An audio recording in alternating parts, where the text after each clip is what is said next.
and welcome back or to my channel. If you're new here, hi, I'm River and I sell pet portraits for a living. Today I got this shrinky dink paper in the mail, which I'm going to be using to make my earrings and keychains for my business. This is the first one I made, which I don't really like how it turned out because I didn't do an outline first. So I'm going to be trying again, and this time I'm going to be doing it of my dog. First, I have to print out a piece of paper, which is going to be a picture of my dog so I can outline it. And I'm going to be using this paper that comes with it. This is the picture I printed it, and it's the size that I want. So now I'm just going to place the paper over it, which is kind of like plastic, and I'm going to draw on the frosty side. Now I'm just going to take a Prismacolor pencil and just outline it. And I'm going to try to do it with one stroke, and if I can't, I will do it with a few.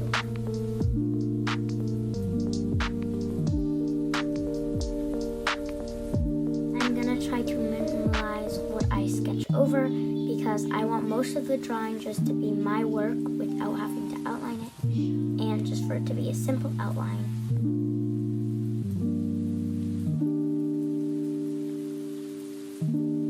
And I also have to hold down the paper to make sure it doesn't move, and so I can see the lines better.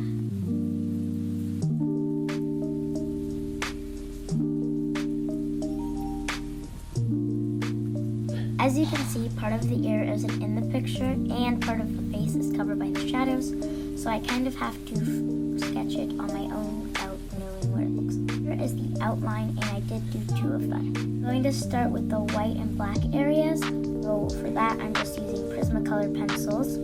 And shading is the most important part of this drawing. I just have to get down the base coat first. And the Prismacolor pencils are super easy to blend, so if you're going to try this, I definitely recommend trying to get some good pencils that you can blend easily.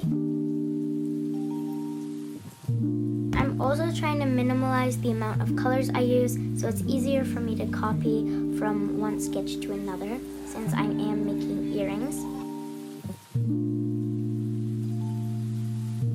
If you can see in the background, I'm actually doing two sketches at the same time and on the same paper, and I have been going back and forth to try to copy the same things so they look the same. Now it's time to cut. Off camera, I cut these into individuals so none of them break, and at the top I'm going to leave some space to hole punch.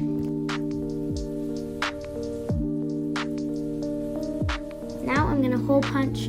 I'm going to try to line it up, and as you can see, I turn it around just to see where it is. It's easier this way. And I actually have to use two hands to do this because this is plastic, which is a lot harder to hole punch. Right there when it ripped, I got so scared. I thought it broke it, but it didn't.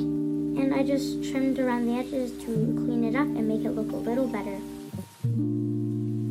Now I'm just going to cut around the paw. I didn't leave enough space at the top to hole punch, so I'm going to have to do it on the side, and I will clean that up after. I just need to leave enough space to hole punch.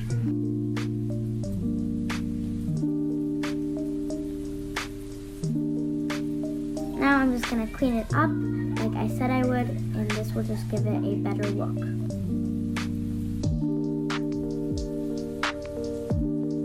And I'm going to cut these ones off camera because that's a lot of work.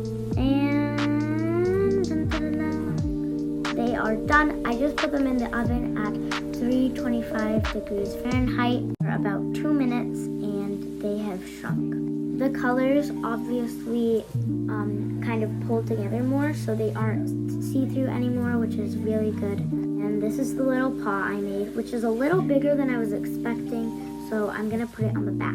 This is one of the hooks which I'm going to be putting through the hole so that I can attach the top. It's a lot easier to do than it looks in this clip. I was just looking at the camera instead of my work. I almost closed it up forgetting to add the earring top, so I just did both of those. And this is going to be the keychain one, since it doesn't look as identical as the other ones. I did end up putting the paw in the back instead of the front. I think they turned out really well, and if you do want to order but you don't want the paw, tell me, and if you do, also tell me.